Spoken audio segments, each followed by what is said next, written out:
Hola amigas y amigos amantes de la aviación civil y militar.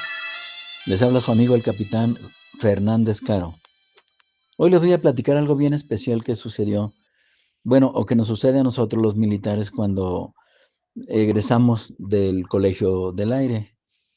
Resulta de que somos también adiestrados con muchos conocimientos en nuestra área que en mi caso me tocó trabajar en un barco, bueno, en varios barcos. Trabajé reparando todos los asuntos de electrónica, radios de comunicación y equipos de navegación también. Equipos de radiocomunicación, equipos de navegación, igual que se hace con los aviones. Y esto viene al caso porque en esta ocasión trabajé en, por ejemplo, el Ramsés segundo y varios barcos que llegaban a La Paz, Baja California. Entonces, también me tocó en alguna vez reparar una estación de radio XHWFM, que también estaba descompuesta ahí en el cerro donde estaba don Pancho King.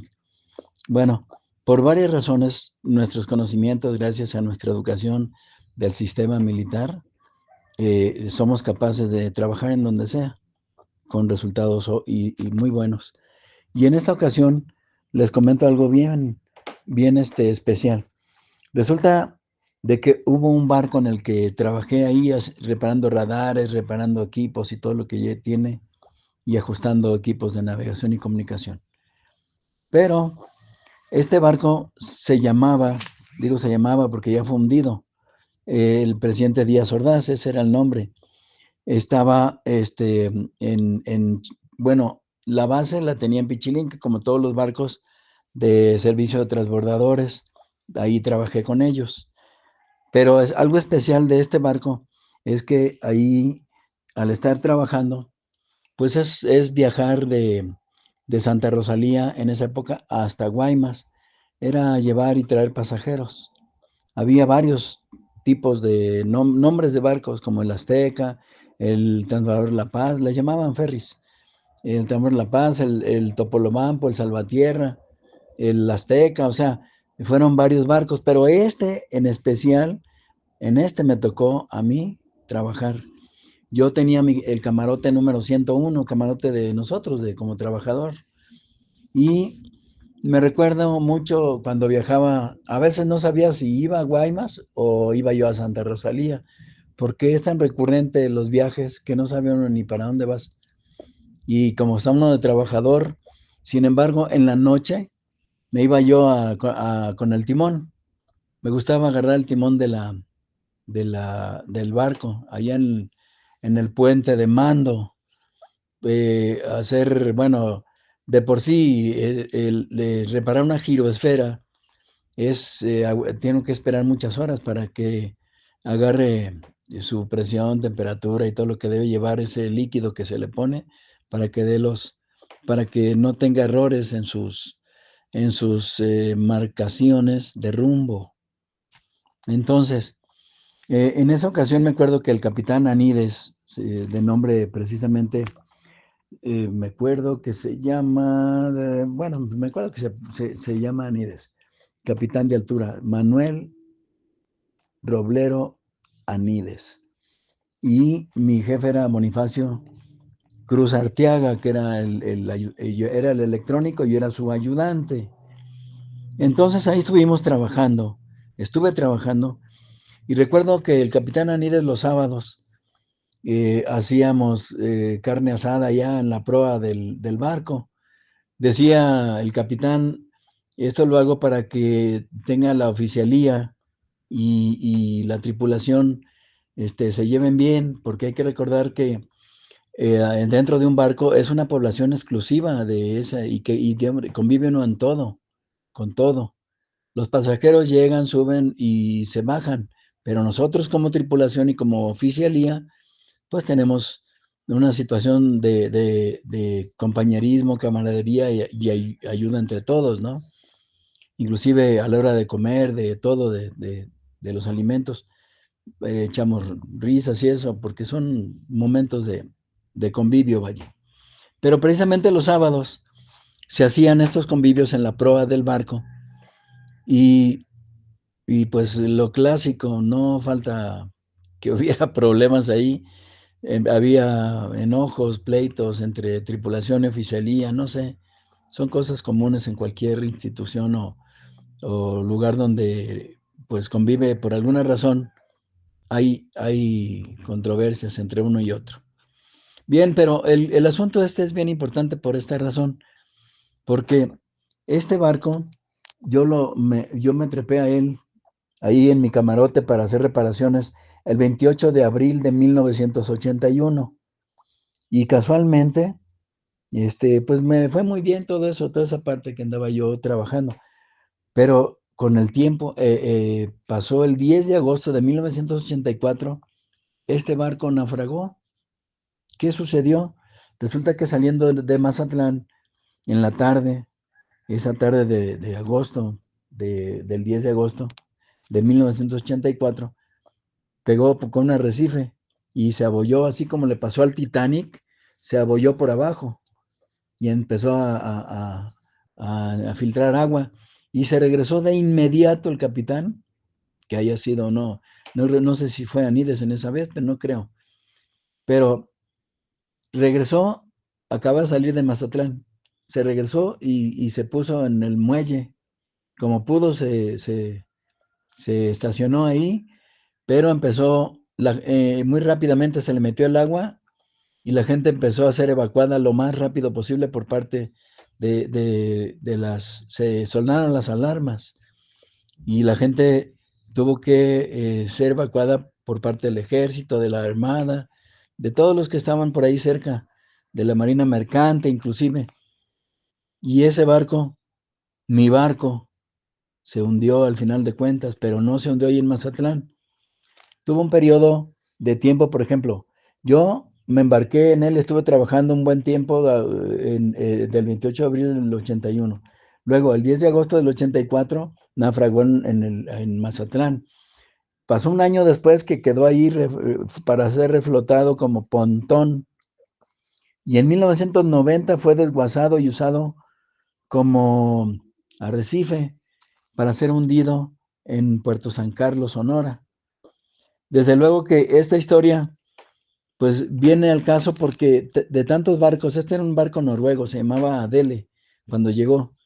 Lo construyeron en 1961 y México lo compró en 1970 para reforzar sus barcos que tenía ahí en esa época de tanto comercio entre La Paz y el macizo continental que viene siendo Mazatlán, Topolobampo, Guaymas, porque la Baja California Sur realmente es una península que como si fuera isla, no hay forma de adquirir productos y el comercio, como era mercado libre en esa época, no, pues era una situación comercial muy significativa. Estoy hablando de los 80s, del 81, toda esa parte. Bueno, la idea es que esta situación es muy bonita platicarla porque vivir en un barco por semanas, meses ahí, haciendo reparaciones, conviviendo, viendo gente nueva, pasajeros que bajan, suben, en fin, es algo muy bonito. Ojalá y alguien tenga alguna vez la oportunidad de viajar en barco como los clásicos ferries, que son transatlánticos la mayoría. Y hay algunos que traen 5,000 gentes, no sé, tenía bastante capacidad para vehículos de carga, vehículos particulares, para más de 500 y tantas personas. O sea, muy especial este barco. Podía desplazar hasta 3,200 toneladas de carga, gracias a sus dos motores de 2,800 caballos de fuerza. Era un transporte de lujo con capacidad para 500 pasajeros, 248 cabinas y 352 asientos. Comedor para 125 personas, cafetería, bar, pista de baile y espacio para 125 automóviles en su zona de carga. Este barco tuvo su inauguración el 18 de noviembre de 1970 bajo el flamante nombre que ya dije, Presidente Díaz Ordaz. Pero pasó algo importante, que tras casi 14 años de servicios en la ruta La Paz-Mazatlán y a mí me tocó en la ruta de Santa Rosalía, Guaymas, y siendo este transporte tan longevo, con ese rumbo, el transformador, perdón, el transbordador, presidente Díaz Ordaz, recordemos que comenzó su viaje el 10 de agosto a las 15:30 horas, cargando 508 personas a bordo. En ese momento fue diferente, ¿no? Éramos 69 tripulantes de ese barco, cuando recién se inició. Y normalmente era la tripulación con la que contaba. Pero en este caso, pues a mí me tocó andar ahí haciendo reparaciones electrónicas de los sistemas de comunicación y navegación, como ya lo dije. Bien, y precisamente algo que sucedió ese agosto del 94, que se perdió el control de su curso y chocó con un pilote de concreto a los 10 minutos del trayecto, todavía cerca del muelle de Mazatlán, como ya lo dije. Por este impacto, pues lógico, se abrió un boquete en el casco del barco, allá en la parte baja, y empezó a transminar agua, a meterse el agua, y por eso es que este barco no se dice que se hundió, pero realmente sí fue hundido. Ahí en el muelle de Mazatlán llegó un momento en que en lo que evacuaban a la gente el barco se ladeó y entonces ya se inundó por dentro de las cabinas y todo lo que tenía, como son cualquier barco que le llaman ferry. Esta situación sí fue algo de mucho precedente, porque la gente que vio todo estaban ahí todavía, habían ido a despedir a sus familiares y les tocó ver este accidente. En ese momento yo no estuve ahí, mucha gente saltó al agua, gente que trató de salvarse como pudo. Bueno, y esta plática aquí con las gráficas van a ver, ahí está mi memorándum cuando fui embarcado, ahí están mis talones de pago, y no sé, hay fotos precisamente de esto. ¿Y dónde viene el asunto este? Bueno, resulta de que mi vida personal desde niño, nosotros vivíamos en barcos, precisamente. Mi padre era capitán de barco, Martín Fernández Cortés. Mi padre tuvo muchos viajes en todos lados del mundo, entonces muchos lugares del mundo, muchas costas. Pero viajaba y cuando no tenía que salir del país nos dejaba en un lugar. Nos dejaba, por ejemplo, en Manzanillo, nos dejaba en Mazatlán, nos dejaba en Guaymas, digo, en Sonora, Pueblo Yaqui, inclusive ahí había barcos. Nos dejaba en Salina Cruz, Oaxaca, nos dejaba en cualquier parte de la República que había costa. ¿Por qué razón? Porque pues él tenía que agarrar un viaje intercontinental y después ya venía con otro barco, lo contrataban. Él empezó como fogonero, que viene siendo el mecánico de los barcos. Entonces, posteriormente, ya en la misma Marina Mercante, logró llegar a ese grado de capitán y poder tener buques a su cargo. Y el último buque que tenía, esta historia está bien por esta razón. En 1962, él ya no tenía, ya se iba a jubilar, y precisamente en La Paz ya tenía oportunidad de trabajar en la Escuela Práctica de Pesca, y él ya se iba a jubilar, ya estaba listo para jubilarse. Me acuerdo porque de niño me llevaba al barco el Coquea, aquí están las fotos de ese barco, que era un barco nada más para que transportaba lo que tenían los barcos que no llegaban hasta la orilla del mar, y entonces traspaleaban toda la mercancía en el agua, vaya, no en alta mar, o vamos a llamarlo en alta mar, pero como es golfo, pues no, perdón, es bahía, la bahía de La Paz. Ellos llegaban y se quedaban lejos, y en su barco iba y traía toda la mercancía.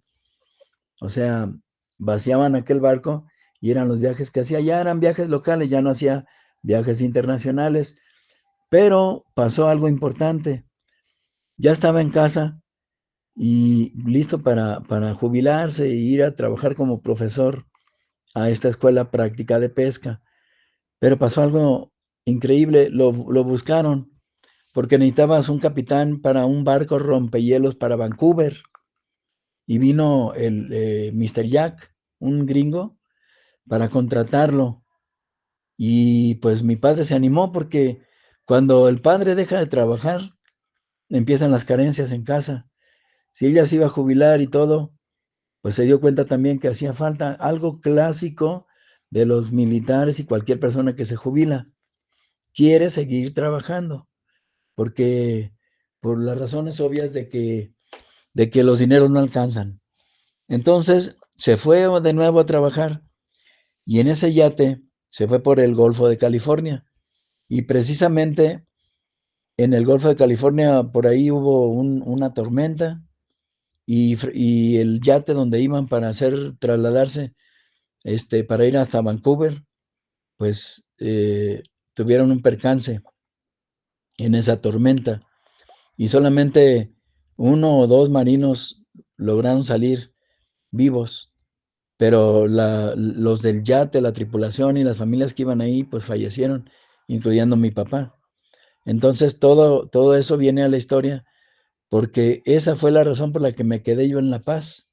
Nos quedamos en La Paz a vivir. Estamos hablando de La Paz de 1955, 56, por ahí así, cuando llegamos. Entonces, eso fue lo que sucedió. Y yo nunca pensé que llegaría, bueno, no había, en La Paz no había forma de trabajar más que en los barcos. Porque llegaba un barco, había que vaciarlo y descargarlo. Era la única fuente de empleo, descargar barcos. Y mi hermano le gustaba mucho la mecánica, él reparaba barcos. Y mi cuñado Francisco Vega Estrada también le gustaba mucho o sea, todos fuimos del mar realmente. Al final de cuentas, esa iba a ser nuestro destino, nuestra vida. Pero casualmente, pues yo ya me voy al Colegio del Aire y nunca pensé que volvería a mis inicios de cuando yo era bebé apenas, que vivíamos en el barco. Yo recuerdo las grandes olas que nos pegaban donde andábamos. Y es una razón de que hablando ya en los 80s, resulta que fui embarcado en en esa nave marítima en el 81 que posteriormente se hundió. Tengo bonitos recuerdos de ese barco, especialmente porque fue donde más estuve embarcado. Esta anécdota es muy bonita. Luego les platico más, pero esta es importante porque si ustedes buscan por ahí, busquen el naufragio del barco Díaz Ordaz, van a encontrar mucha información. Ese barco, pues ya no estuvo en ese momento del percance, pero sí salvaron a mucha gente. Creo que nada más fallecieron, bueno, alguien falleció por ahí, pero sí tuvo, como fue dentro de la misma, del muelle todavía, no alcanzaba a separarse tanto de Mazatlán y le dio tiempo de regresar, aunque se filtró el agua, se ladeó y así quedó ladeado, como el Costa Concordia, ¿se acuerdan? Hace poco un ferry también le pasó lo mismo, igual, se ladeó y ahí quedó y ya no sirvió más que para arrecifes, o no sé si ya lo hayan recuperado ese barco italiano. Bien, pues este barco llamado Presidente Díaz Ordaz de SCT, Servicio de Transbordadores, donde trabajé.